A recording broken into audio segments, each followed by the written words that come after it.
Salut à tous et bienvenue sur Rockin' Care, la chaîne du rock aux petits soins. Au cours des 2 premières vidéos de cette chaîne, je vous ai expliqué certains aspects de la recherche de détente dans le jeu, pour les débutants, puis pour les musiciens un peu plus expérimentés. Je vous remets le lien vers ces 2 vidéos juste ici. Aujourd'hui, on va parler dans cette 3e partie d'une notion que tous les musiciens ont connue à un moment donné, et j'ai envie de dire même que tout le monde a ressenti à un moment de sa vie. Ici, je vous parle de ce qu'on appelle communément le trac.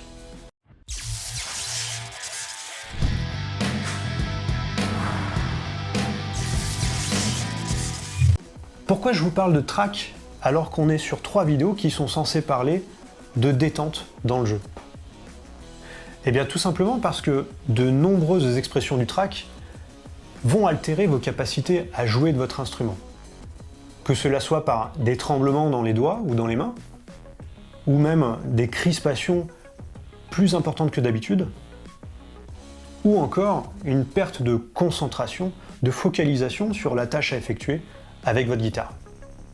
Alors comment expliquer véritablement qu'on puisse être incapable quasiment de rejouer un morceau qui se passait super bien à la maison la veille, dès lors qu'il s'agit de l'enregistrer en studio, ou de le jouer sur une scène avec son groupe? Le trac, qu'est-ce que c'est? Eh bien en fait c'est une réponse physique à ce que votre cerveau considère comme étant un stress, et plus précisément quelque chose qui correspond pour lui à un danger imminent.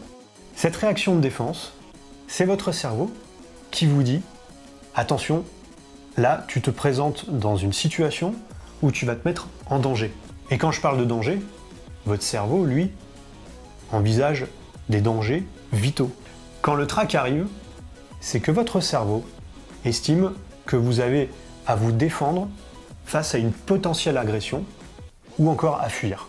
Et cette réaction, souvent excessive, elle va avoir différents aspects. Comme je vous l'ai dit tout à l'heure, des tremblements, des contractions excessives de vos muscles, mais aussi une augmentation de votre fréquence respiratoire ou cardiaque. Et ce réflexe-là, s'il n'est pas géré, si vous ne savez pas comment l'utiliser à bon escient, eh bien il peut très vite vous faire perdre vos moyens. Mais alors on pourrait se poser la question finalement, pourquoi votre cerveau considère qu'une session de studio ou qu'un concert est un danger pour vous? Eh bien, je vous laisse imaginer et vous mettre à la place de l'homme préhistorique en peau de bête que vos grands aïeuls ont été, et d'imaginer que dans une situation où vous avez une centaine de paires d'yeux qui vous regardent fixement, vous et vous seul, à l'époque ça pouvait être considéré comme un véritable danger. Vous connaissez ma femme? Et là, votre cerveau reptilien, dans ces situations-là, il considère que ces paires d'yeux sont là pour vous bouffer. Hey, mais pourquoi tu t'invites? Elle essaye de me bouffer! Il va vous donner donc 2 options. Soit vous préparer à combattre, soit à fuir. Et dans les 2 cas, votre cerveau va faire s'emballer tout le système cardiovasculaire et tout le système musculaire pour pouvoir répondre à cette agression. Alors, comment parvenir à gérer ce trac? Et je parle bien de gérer le trac, parce qu'en aucun cas, vous ne pourrez supprimer cette réaction de votre cerveau. Au contraire, le trac, si vous arrivez à le conditionner, peut être un allié monumental pour vos performances sur scène ou en studio. C'est un catalyseur de votre capacité musculaire à être précis, rapide, et vraiment dans l'expression guitaristique que vous recherchez. Pour apprendre à le gérer, on a 2 angles d'attaque bien différents.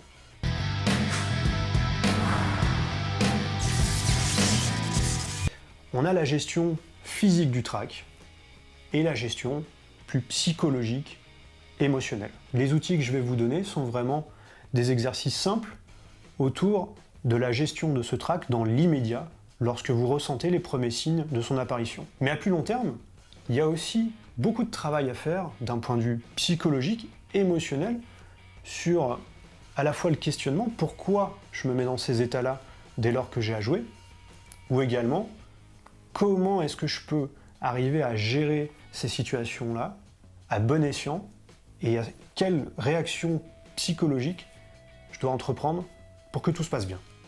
Pour agir sur le trac, la première chose indispensable, c'est d'apprendre à se connaître.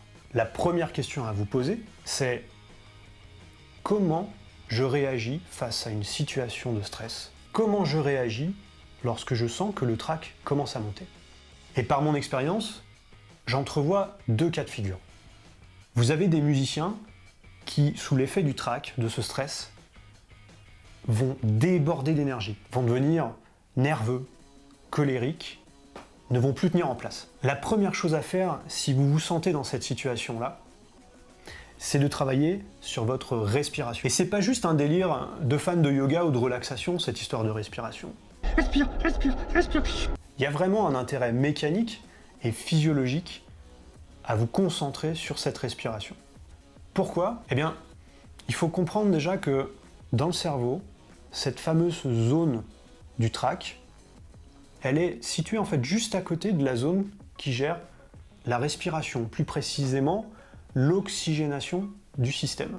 Et en travaillant à réguler votre respiration, vous allez canaliser les énergies, canaliser plus précisément les influx nerveux dans les neurones de cette partie du cerveau et arriver également à canaliser cette zone voisine dédiée au trac.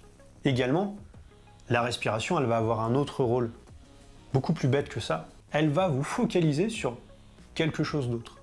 Elle va sortir votre esprit de cette confrontation avec les enjeux, avec ce stress, et vous permettre de réfléchir à quelque chose de beaucoup plus simple, beaucoup plus basique et beaucoup plus relaxant, la respiration. Réguler votre respiration, c'est donc un super levier pour vous permettre de canaliser, de gérer votre trac. Et quand je parle de mieux respirer, finalement, qu'est-ce que ça veut dire?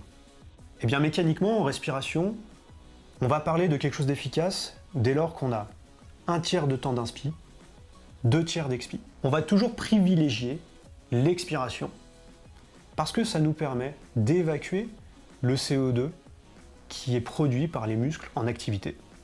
Pour gérer le trac, donc, je vous encourage à prendre 2-3 minutes grand max pour vous focaliser sur 2 secondes d'inspi, 4 secondes d'expi. C'est tout bête. 1, 2, 1, 2, 3, 4.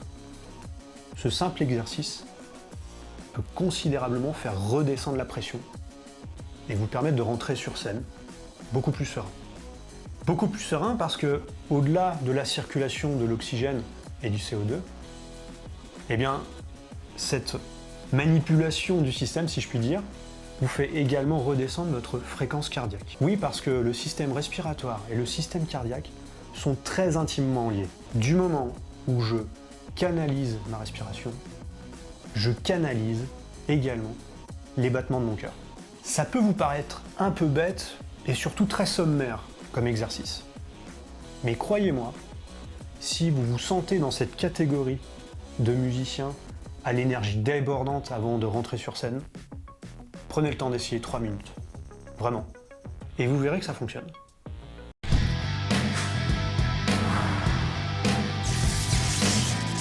La visualisation, c'est simplement votre capacité à donner des éléments concrets à votre cerveau face à une situation qu'il va estimer dangereuse. Finalement, ce qui fait le plus peur au cerveau, c'est pas le danger imminent, concret, c'est de ne pas savoir ce qui va se passer. C'est d'être face à l'inconnu. Il n'y a rien de pire, d'un point de vue psychologique, d'avoir de l'incertitude. La visualisation, elle vous permet de sortir votre cerveau de cette situation d'incertitude. Si dans 2 semaines, j'ai un gros concert à donner, où je sais qu'il va y avoir beaucoup de monde, et si je sais que je vais avoir le trac, eh bien, je vais faire en sorte, tous les jours, plutôt le soir, prendre le temps de fermer les yeux et de visualiser à l'intérieur de mon esprit la scène, l'avant-scène et la durée du concert. Ça passe par des choses toutes bêtes. Mais l'idéal, c'est d'avoir des repères concrets de la salle où on va jouer et de la situation dans laquelle on va se trouver. Et tous les soirs, je vais m'imaginer dans les loges, en train de me préparer, en allant chercher précisément des détails tout bêtes qui vont, sur le moment de l'avant-scène, de la préparation du véritable concert, rassurer mon cerveau parce qu'il aura retrouvé des repères. Et puis surtout, je vais m'imaginer en train de monter sur scène, de commencer le premier morceau, les premières notes que j'ai à jouer, le contact avec ma guitare, l'impression de profondeur de la salle, tout ce qui vous semble être à l'origine du track. Il faut le visualiser pour donner des repères concrets à votre cerveau et qu'il ait l'impression, le jour J, qu'il a déjà vécu cette situation, qu'il la connaît, et même si elle lui semble dangereuse, qu'il ait l'impression de la maîtriser. On a vu quelques outils pour vous sortir d'une situation dans laquelle le track vous donne envie d'exploser, vous fait déborder d'énergie. Il y a un deuxième type de situation, et je peux vous en parler parce que moi je suis concerné par ce genre de réaction au track. Parfois, le track va vous assommer, va vous donner envie de dormir. Et personnellement, avant de monter sur scène ou en studio, ça a toujours été mon cas. J'ai toujours mis beaucoup de temps sur scène à véritablement rentrer dans les concerts. Il me fallait au début bien 2, 3, 4 morceaux pour véritablement donner le meilleur de moi-même. J'avais besoin de ce temps-là pour rentrer véritablement dans l'action. Si vous êtes comme moi et que le track vous donne ni plus ni moins envie de faire la sieste juste avant d'aller jouer, il y a d'autres outils à mettre en œuvre pour vous permettre de vous remobiliser et de rentrer directement dans le concert dès les premières secondes. Tout à l'heure, je vous ai expliqué que lorsque le rythme cardiaque était trop élevé, il fallait tout faire pour le faire redescendre. Et bien là, je vous laisse imaginer qu'on est dans la situation complètement inverse. Cette envie de dormir va venir du fait que le cerveau va activer le système nerveux autonome pour nous calmer, nous endormir à l'excès, et quelque part, fuir, en tout cas psychologiquement, la situation qui nous met en danger. Dans ces moments-là, il faut anticiper l'entrée en scène et vous réactiver. Réactiver votre système cardiovasculaire, c'est assez simple finalement. Et encore une fois, je vais vous donner des conseils qui ont l'air tout bêtes, mais qui, vraiment appliqués, peuvent vous rendre véritablement service. Vous n'allez pas me prendre au sérieux, mais tant pis, j'y vais. C'est les percussions corporelles. Ah non, je croyais que Ah non, non, bon. j'avais pas... Qu'est-ce que c'est que les percussions corporelles? Les percussions corporelles, c'est simplement ce genre de choses.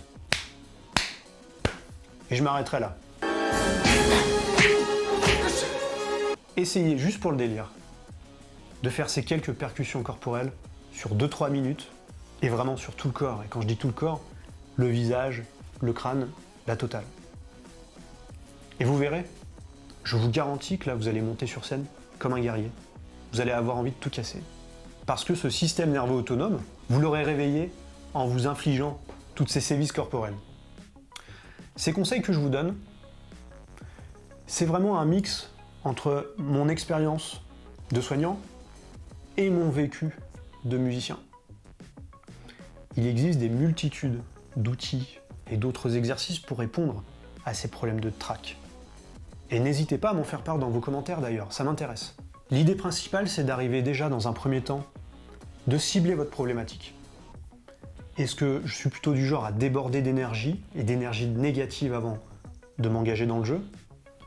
Ou est-ce qu'au contraire, je suis plutôt dans quelque chose d'une situation, d'un état un peu léthargique, très fatigué, des envies de bâiller à répétition avant de monter sur scène? Une fois que vous avez ciblé votre place dans ce tableau à 2 colonnes, je vous ai donné des outils ici, mais il y en a tout plein d'autres qui fonctionneront. L'idée étant que d'un côté, on a besoin d'abaisser la fréquence cardiaque et respiratoire, et de l'autre côté, au contraire, de restimuler un petit peu l'organisme.